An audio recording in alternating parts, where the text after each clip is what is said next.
Hello, this is Dr. Mercola, and isn't the title of this video surprising? I mean, after all, how could exposure to sunshine possibly decrease your vitamin D levels? Well, I want to tell you it can, but before I go into that, I want to review something that's even more surprising, and that is the connection between exposure to the sun, vitamin D3, and showering of all things. It's important to understand that vitamin D3 is a steroid hormone, and it is an oil-soluble hormone. It is formed when ultraviolet B radiation from the sun or a safe tanning bed is exposed to the surface of your skin, and it converts a derivative of cholesterol, 7-deoxycholesterol, into vitamin D3. Now that vitamin D3 is on the surface of your skin. It does not penetrate into the bloodstream immediately. It takes a while. And the critical question is, how long does it take? Well, if you're thinking about an hour or two like I did until just recently, you're wrong, because the new evidence shows that it takes up to 48 hours, a full 2 days, before you're going to absorb the majority of the vitamin D that was generated by exposing your skin to the sun or a safe tanning bed.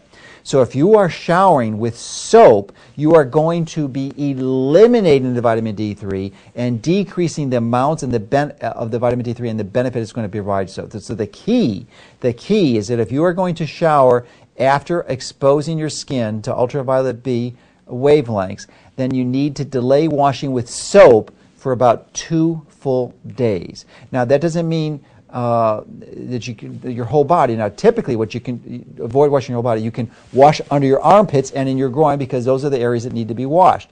And you can just wash with water the rest of your body, and that should maintain the majority of vitamin D3 on your skin. But the key is to eliminate. That's why many people are observing that they're not getting increasing vitamin D3 levels when they're going out in the sun.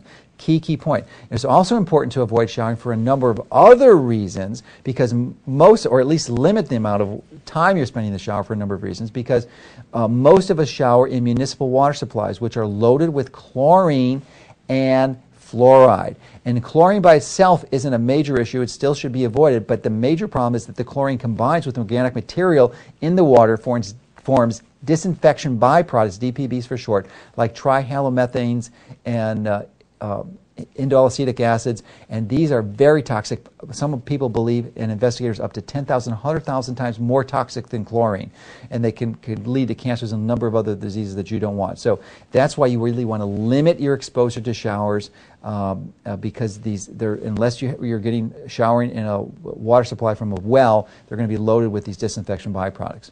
So let's get on to the title of this video, how sunshine could possibly lower your vitamin D3 levels.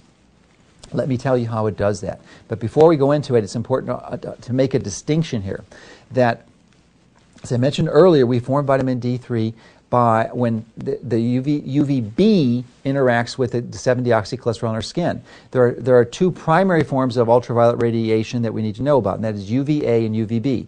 Now, UVA has a wavelength of about 400 nanometers to 320 meters, and UVB is about 280 to 320 nanometers. And a wavelength is simply the distance that the wave has to travel before it starts repeating itself. And a nanometer is a millionth of a meter. So these are measurable waves, and of course the UVA is a longer wavelength, and it's more easily penetrating things, the materials, like the atmosphere and windows. Now this is where it gets interesting, because most of contemporary culture are modern-day cavemen. We work inside, and we are not outdoors. Of course, our ancestors spent time outdoors. It wasn't until recently, really, until the Industrial Revolution, where we had the development of windows that were mass-produced. Prior to that time, windows were very costly, and only the wealthy could afford them. So when people worked indoors, they really weren't being exposed to having sunlight filtered through window glass.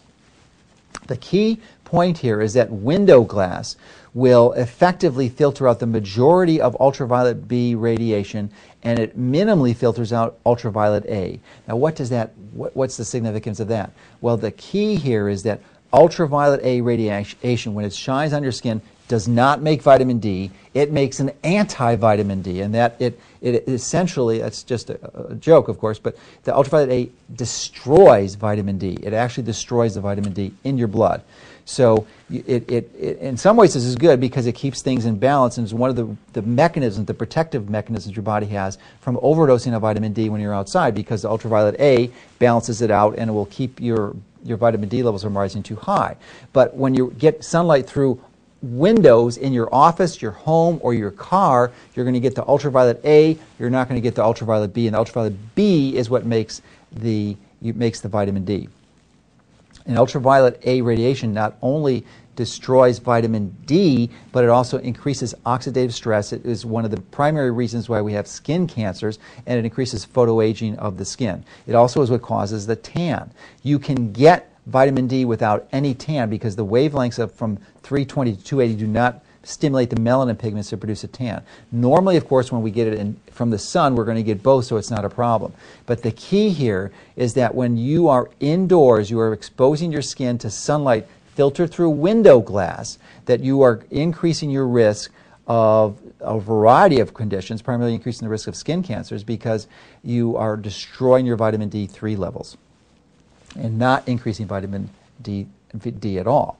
So that is the key. In fact, I would like to share an interesting anecdote on that topic that Dr. Leonard Smith, who's a very prominent integrative medicine physician from southern Florida, and wrote to me recently and explained that he has been an avid windsurfer for many years and plays tennis, and noticed that his vitamin D levels weren't high, so he went on 5,000 units of vitamin D for a while, and that, after several months, only increases D levels to approximately 31 nanograms per milliliter. So then he doubled the dose to 10,000 units per day, and after a few months it went up to 50. Now the interesting thing is that he had accumulated a variety of different skin conditions like actinic or solar keratosis and moles and basal cells, cancers on his skin, and they actually decreased substantially once he increased his vitamin D level. So another anecdotal proof that vitamin D3 is very powerful. But interestingly, as I said earlier, one of the precursors for vitamin D is cholesterol. So that if you are taking drugs like statins or proton pump inhibitors like Prilosec or Prevacid that are typically used to treat many ulcer conditions, you're going to lower your cholesterol levels, which is going to decrease your body's ability to manufacture vitamin D3. So that's another way that you can have lower vitamin D levels. So it seems somewhat confusing, and there's a lot of pieces to this puzzle. That's why I'm just seeking to share as much of this information as I can for you. So the key here is to get safe sun exposure. You never want to get sunburned through either outside or indoors when you're going to get through a safe tanning bed. And if you, for whatever reason, are unable to do that, then clearly you're going to want to take some oral or like some sublingual vitamin D3 like we have available in our store, which is going to really eliminate this whole issue of absorbing the vitamin D3 levels from the skin. So pay attention to it. If you're going to shower, delay your showering with soap for at least 2 days if you're going to maximize the absorption of vitamin D3, or use an alternate oral vitamin D source. Now, I still do not believe that oral vitamin D is the best way. There's not a doubt in my mind. I strongly and firmly believe that the optimal exposure, or the route that you should receive your vitamin D3 levels, are from going outside in the sun. Then second best would be a safe tanning bed, and third best by default would be, for convenience and expense, would be an oral supplementation. So hopefully this information is helpful to give you the details you're going to need to access and increase your vitamin D levels to maximize the 2,000 to 3,000 genes that it epigenetically influences and optimizes. And this is the type of information you're going to need to help you and your family continue to take control of your health.